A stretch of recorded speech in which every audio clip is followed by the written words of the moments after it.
तुमचं नाव सांगा. बाबू नारायण कापरे, गाव कोणतं? तालुका रोहा, जिल्हा रायगड. अच्छा, काय करता तुम्ही तिकडं? इकडे आम्ही कांदे काढायला आलतो मजुरीला. किती रुपये रोज मिळतो? 300 रुपये रोजाने. 300 रुपये रोजाने.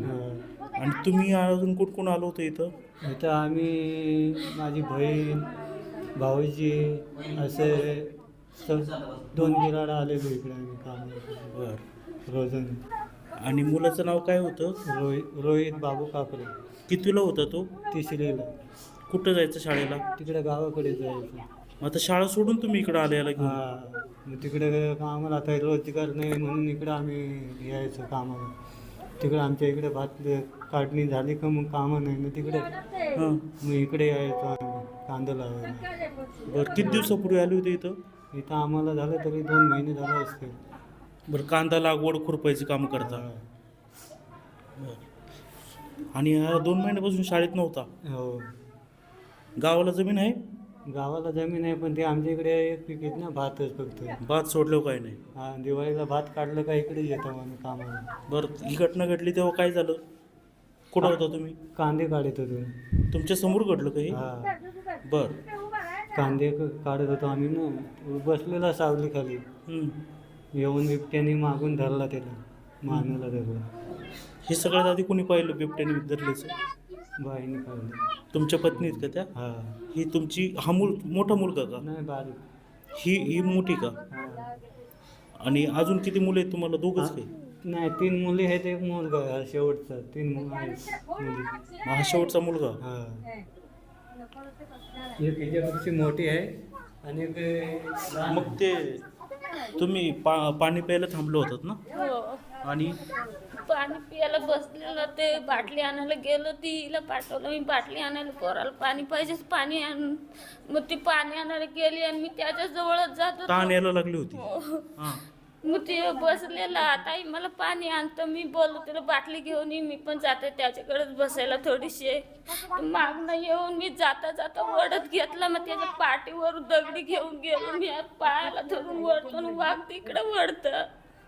सोडवला मी त्याला, कसा पण नाही वाचला.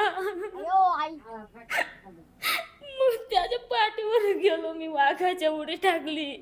असं चरीत पाडलेला त्याला खाली ना, तो ओढतच घेतला मी. त्याच्या पोरावर उडी टाकली तरी पण ओढतच घेतला त्याने आतमध्ये. पाठीवर गेलो, दगडी भिगडी टाकली, तेव्हा पायाला धरून असं हिसकला मी. तेव्हा त्याला सोडवून उचलून आणलं बाहेर. त्या माणसाने लगेच इथं आणलं, तिथंच हलवत नव्हता. जाम पकडलं त्याने, इकडनं पण आणि इकडनं पण.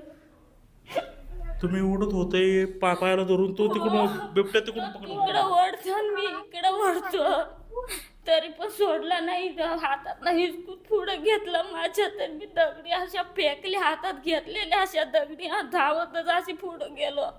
तरी पण त्याला ओढत घेतला आणि मग आता पायाला धरला मी, दगड टाकले तसं सोडला त्याने. असं आतमध्ये ओढून घेतला इकडं मी बाहेर आणि उचलून बाहेर आणलं. माझ्या पाठीवर पण आलता तो.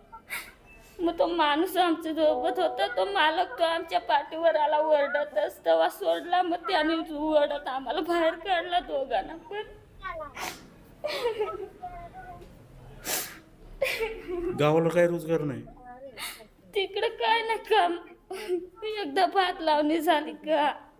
मग इथं बिबटे इतके मोठे बिबटे आहेत इथं, तुम्हाला माहित नव्हतं? तेवढं नाही आम्हाला माहिती. पकडून घेतला असं वाटलं आम्हाला इकडनं.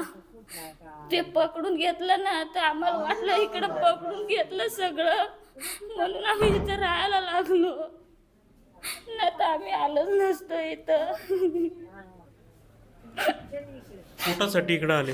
पोटासाठी, पोरांच्या पाय पोटासाठी इकडे तिकडे फिरावं लागतं. मग काय करायचं. अशी किती कुटुंब आहेत तुमची पोटासाठी इकडे फिरतात?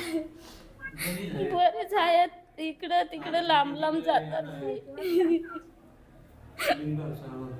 सरकारकडे काय मागणी करा?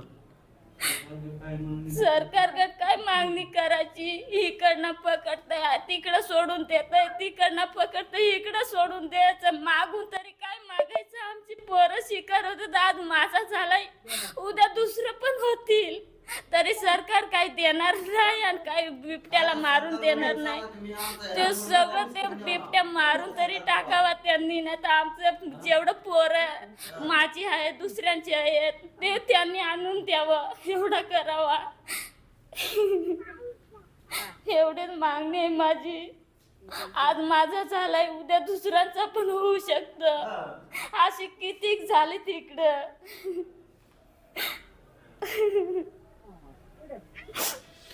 खूप दुर्दैवी अशी घटना आहे आणि बिबट्याची ती गंभीरता लक्षात येते का ती आई पाय धरून ओढत होती आणि बिबट्या मानेला धरून ओढत होता. कसं कसं त्या आईनी हे ओढून ते वाचवलं मुलगा. हे सगळं हे आणलंय ना, हे सगळं